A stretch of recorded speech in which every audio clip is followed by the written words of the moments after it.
Binasilan po nila ako na pambansang kapre ng Pilipinas. Sampulan mo nga ako, paano ka nananakot sa mga role? Wala naman po ako naipon eh. Dahil ang totoo niyan, hindi naman po kalakihan yung aking talent pool. Wala akong sariling bahay. Wala po talaga akong ipon. Salamat din po sa kanya, nandyan po para sa amin. Hindi kami pinabayaan. Dito lang ako. Kahit naghihirap pa tayo, dito lang ako. Sa tabi mo. Para sa mga anak ko to eh.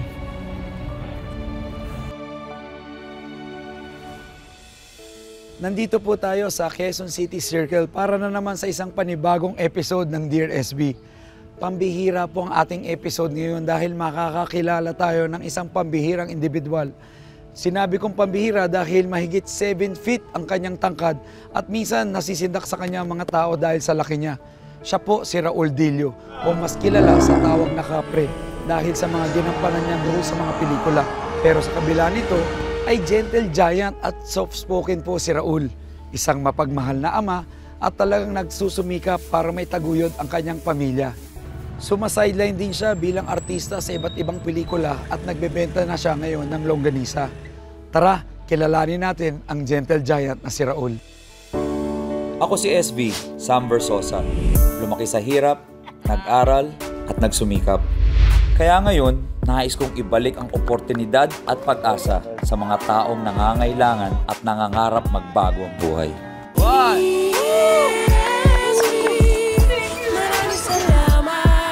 Pilihan nyo yung mga size nyo. Bibigay pa kami sa iyo na.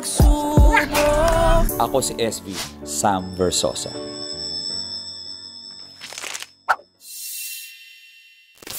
Mga matang nanlilisik, mga pangil na umaangil, at nakakapangilabot na ungol. Talaga namang masisindak ka, oras na makaharap mo ang kinakatakutang kapre na aming nakilala. Pero lahat ng ito, pawang acting lang. Dahil oras na mag-cut ang eksena, ang kinakatakutang kapre, isa palang mabait at mapagmahal na ama. Siya si Raul Dilio. Binasilan po nila ako na pambansang kapre ng Pilipinas. Balang, taong bato, sukol. Doon pa ako nakilala sa mga ganong roles.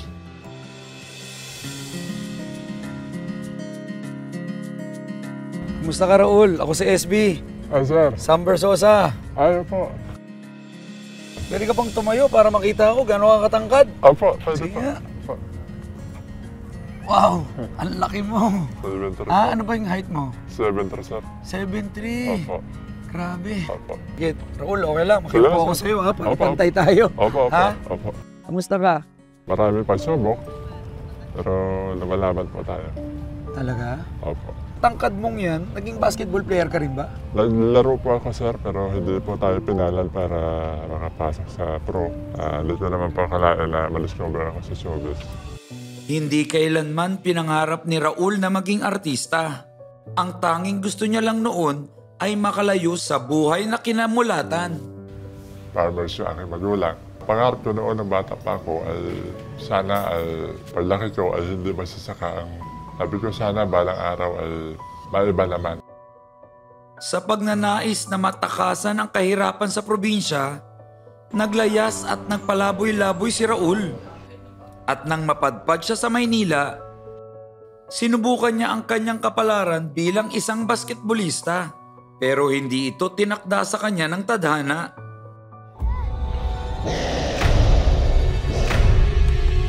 Undiscovered na isang director para po magsali sa movie. Panay po ang tingin sa akin. Mula ulo hanggang paa, sasalang kasana namin doon sa karakter na ginagawa namin pelikula. Tumandun niya pa ako kasi sabi ko, wala naman pa akong experience dyan sa pag-artista. Sabi sa akin, tuturuan siya naman namin. Kahit ako isang kapre, pinagtatanggol niya ako lagi. At doon na nga nagsimula ang makulay na karera ni Raul bilang artista. So kalimitan, ano? Opo, Kapre ang role mo. Opo, sir. Ha? Opo. Paano ka nananakot? Ang soft-spoken mo, paano ka nananakot doon?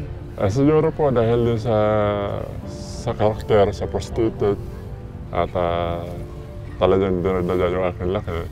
Kaya mas nakakatakot po tayo. Paano? Sampulan mo nga ako, paano ka nananakot sa mga role? Ganun. Ha? So gaganon ka lang? Ganun lang siya. Pero may hangganan pala ang kanyang buhay sa pinilakang tabing. Dahil ang dating masaganang karera ni Raul, biglang nanamlay hanggang sa tuluyang naglaho. Nawala na po yung mga pelikula na ginagawa natin dahil po sa natatalo po tayo sa mga Nasaan ba yung bahay niyo? parited. Halos lahat naman po ng artista apitado doon sa sitwasyon na yun. Opo.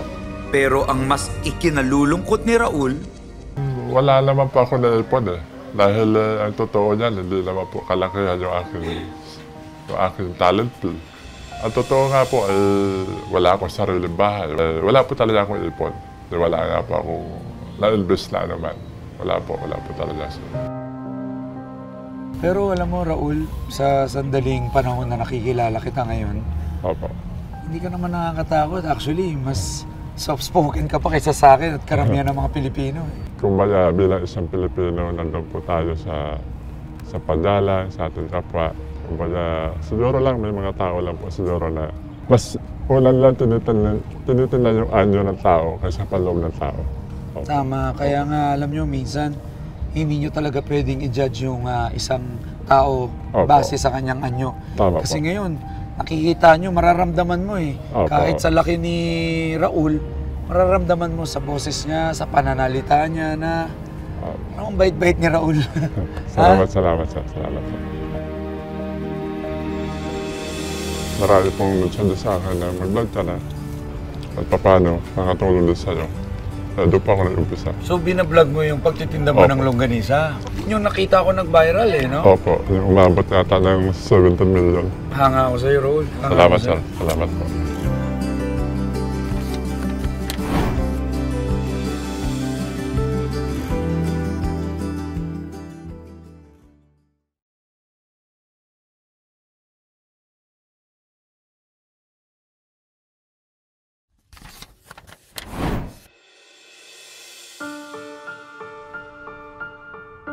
nawalan man ng karera bilang isang artista, hindi naman pinanghinaan ng loob si Raul at kaagad naghanap ng panibagong pagkakakitaan upang matustusan ang panibagong role niya sa buhay.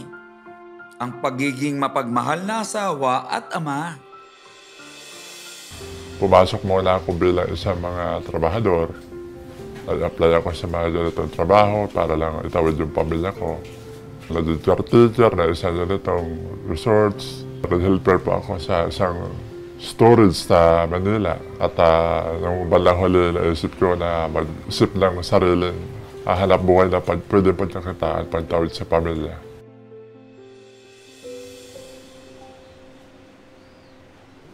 Sa edad niyang 49 years old, nakakaramdam na raw siya ng iba't ibang mga sakit sa katawan.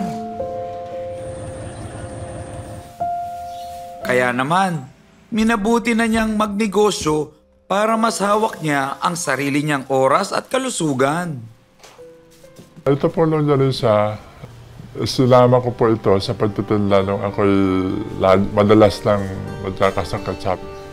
Nung nawalan ako ng hanap buhay talaga, meron pong kaibigan na nagtitinda na nung siya. Sinabihan ko po siya na baka pwede ako magtinda na reseller na wala akong puhunan. Bali, titinda ko lang yung kanyang produkto at magpapatubo ako ng konti, tapos yun na lang ang akin.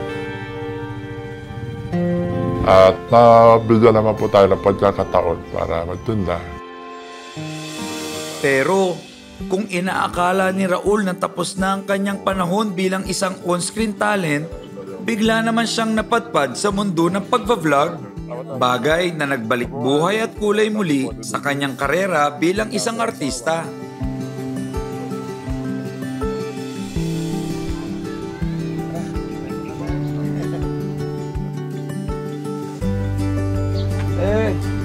Pwede ba kami rito? Merenda muna. Balita ko, Raul, pinasok mo rin daw yung pagiging influencer. Nagbablog ka rin daw. Ay, opo, dahil marami pong nagsadya sa akin na mag-vlog ka na. Kasi para i-vlog mo yung pagtitinda mo at paano makatulong din sa'yo. Kaya doon pa ako nag-umpisa. So, binablog mo yung pagtitinda mo Opo. ng longganisa? Bilang ko siya. Tapos yung nakaraan po na nag-video ako ng reels lang at naipost ko yun, nag-viral po yun. Yung nakita ko nag-viral eh, no? Opo, yung umabot yata ng 17 million. Ikaw nag-vlog nun? Ako po. Nagtitinda lang po ako sa kalye, nag-aalok ng manjalisa, tapos video ko sa sarili. Yan lang yung mga ginagawa ko. Bilib ako sa iyo, ha? Opo. Magawa ka ng paraan para mas mapalakas yung paninda mo. Opo, siyempre wala naman pa akong ibang inaasahan eh. So, simula nung nag-viral ka, lumakas ba yung pagtitinda mo? Lumakas ba yung pagbebenta mo? Malaking tulong po at nakikilala po tayo kahit paano, lumalakas ng konti. Pero sabi ko, ganun pa man, hindi pa talaga ganun kasi gusto ko magkaroon ako ng sarili kong business. Ano ba pangarap mong business? Tutuloy ko pa rin yung pagtitinda ko ng jalisa, at the same time, pagkain pa rin. Dadagdagan ko na lang siguro kung anong pwede tidagdag. So, food business ang gusto mo? Food business po. Kasi doon pa ako nagsimula sa food business. Pandemic pa lang po, nagtitinda na ako ng mga pagkain. Sari-sari pagkain po. Kaya yun po yung naging reason kung bakit nagtuloy-tuloy ako sa pagkain. Kasi sabi ko, pag pagkain yung ititinda ko, hindi magugutom pamilya ko. Saktong-sakto na food business ang pinapangarap na makamit sa buhay ni Raul. Dahil may alam akong food business na hindi lang patok na patok sa mga customer, kundi sustainable pa. Anong pangarap mo para sa pamilya mo, Raul? Pangarap ko po, sir, siyempre. Una-una, sana pagdabayan ko pa yung pamilya ko. Matustusan na pag-aaral nila. At sana makita ko balang araw na yung pamilya ko may magandang kinabukasan. Alam mo, Raul, bilang ama, ramdam ko rin yung mga binabanggit mo sa akin. Yung bilib ako sa'yo, dapat isa ka sa mga tinutularan ng mga ama. Kahit may pinagdadaan ng mga karamdaman, may konting sakit, patuloy na nagsusumika pa talagang iniisip mo talaga yung pamilya mo. Totoo po yan. Kasi sabi ko nga, kaya ko pa. Hanggat kaya ko pa. Importante itawid ko muna pamilya ko.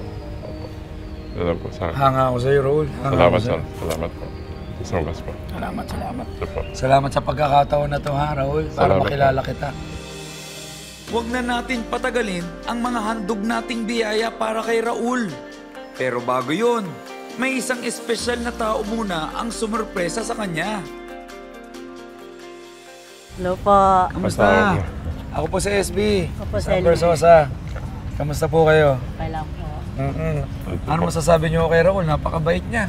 Po, Imbes pampagamot daw niya, binibigay na lang daw niya sa pamilya niya. Anong pinaka nagustuhan mo sa kanya? mahal. Mas kasing po, maalalahanin po. Ito yung programa namin, Ito po. Dear SB sa GMA. Opo. At ngayong araw, Raul, pinabilib mo ko at ang mga kasamahan namin dito. Opo. At sabi ko nga, nandito ka sa Dear SB, yung programang nagbibigay ng tulong sa mga kababayan natin na nagsusumikap kahit gaano kahirap ang buhay. Opo. At isa kang ehemplong ama para sa lahat ng mga kababayan natin. Kaya deserve mong matulungan at sana matupad natin yung mga pangarap mo. At para sa unang regalong handog ng Dear SB, In 1, 2, 3, buksan na yan!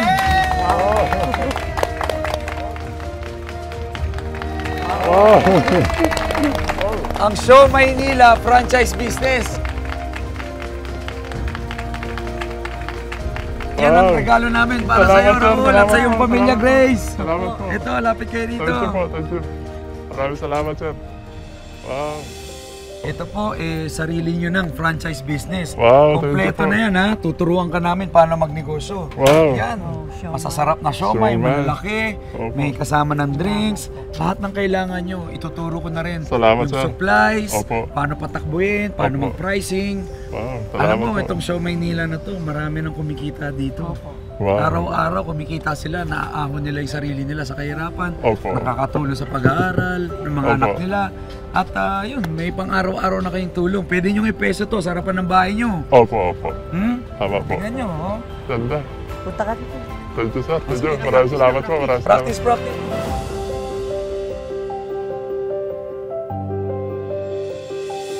Hindi ko po alam kung paano pasalamatan yung mga tao katulad niyo. Alam ko, kayo po ang ginamit na paraan ng Panginoon para unti-unti abutin yung aking mga pangarap na nahirapan ako abutin.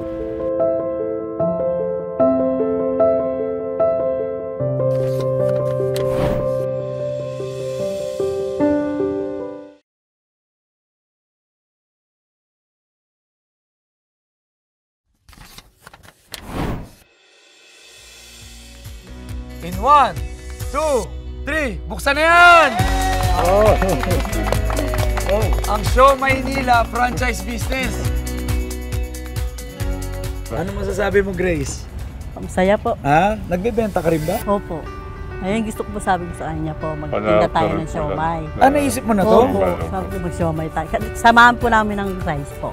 Oo, kaya nga may kasamang rice. Opo. So kung ano man yung hiniling mo, dinasal mo, ito na. Salamat, sir. Ha? Maraming salamat po. Salamat Pero po, sir. sabi ko nga, nandito ka sa programang Dear SB. Opo. Hindi lang yan ang regalo namin. Meron pa kaming mga grocery package handa para sa buong pamilya. Ilabas na yan! Wow! Oo, sabi. Kompleto yan! Para sa buong pamilya nyo. Maraming salamat po. Maraming salamat. Naiyak ka, Raul. Hindi ko po alam kung paano pasalamatan yung mga tao katulad niyo.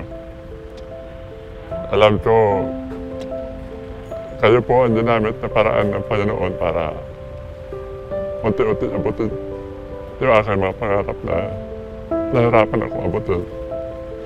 Kasi, totoo lang, nahirapan na rin po ako pero wala naman po ibang inaasahan yung aking pamilya kundi ako lang. Kaya sabi ko, andyan tayo ko pa. Hindi ko bibitiwan yung pamilya ko. Kahit na mabigat na sitwasyon. Hindi ko ako bibitaw sa kanila. Kahit na marami pang sumok. Ayaw ko matulad yung pamilya ko sa pinagdaanan ko. Lalo na yung anak ko, 2. Kasi yung nakaraan ko talaga. Hindi po talaga ganun kadali yung pinagdaanan ko ng bata ko. Kaya sabi ko, panagya pamilya ko. Hindi ko pababayaan ang mga anak ko. Maraming salamat po. Hindi ko po kayo kilala.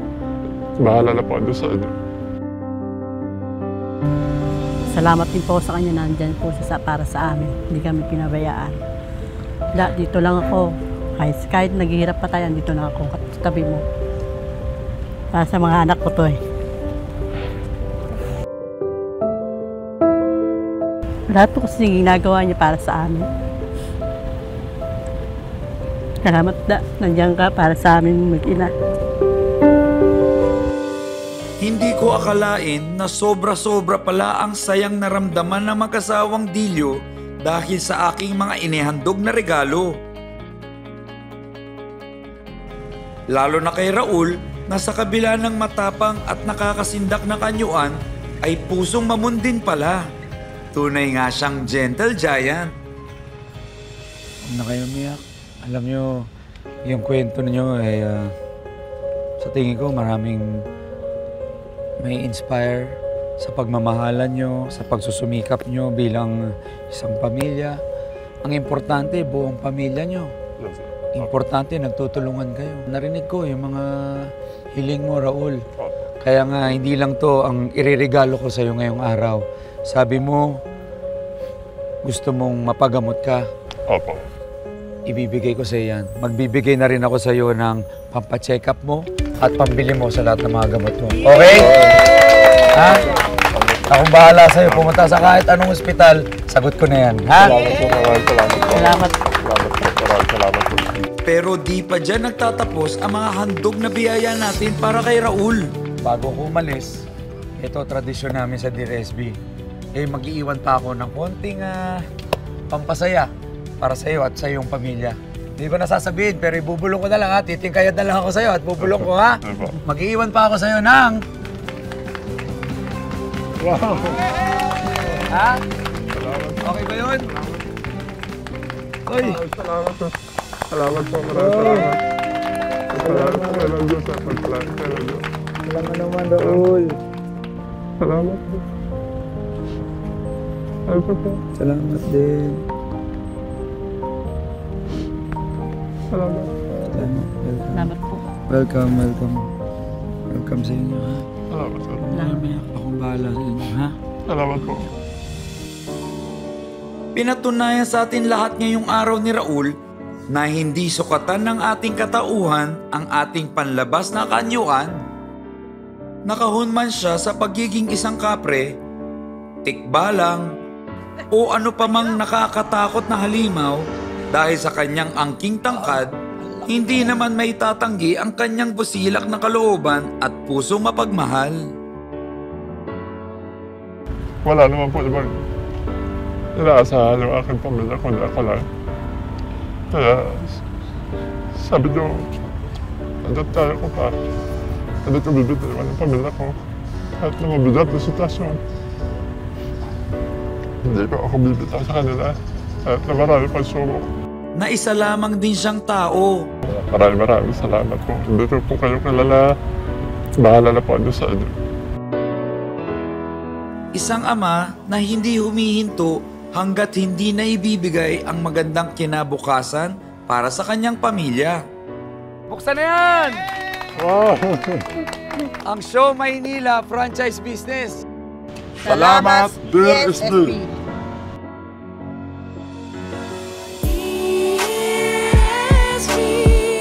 Maraming salamat. Ikaw ang kasama sa mga pagsubok. DSB, maraming salamat. Ikaw ang pag-asa, kayo di sumuko. DSB, maraming salamat. Ikaw ang kasama sa mga pagsubok. Muli, ako si SB, Sam Versosa. Ito, ha? Show Maynila. Libre na ito. Giant Show May. Para sa isang katulad ni Raul, no? Thank you po. Gentle thank you po. Giant. Salamat po. Kain po tayo. O, kain po tayo. Ang masasabi mo? Oo. Solid. Sarap, di ba? Ang susunod nating endorser sa Show Maynila dahil Giant Show May. Yun. Ang ating Gentle Giant, si Raul. Yun. Sarap Ha? po. Thank you po. Thank you, sir. Thank you. At ito ang Dear SB. Di sumuko. DSB. Andito po tayo ngayon sa dating Smoky Mountain para makilala si Lola Milagros. Hi, Lola! Kamusta po kayo? Nay! Naalala niyo ako, Nay? Ha? Sabi ko, babalik ako, di ba? Ipasyal mo naman ako dito sa kabakaraniwang tumatambay rito. Maraming salamat. Ikaw ang kasama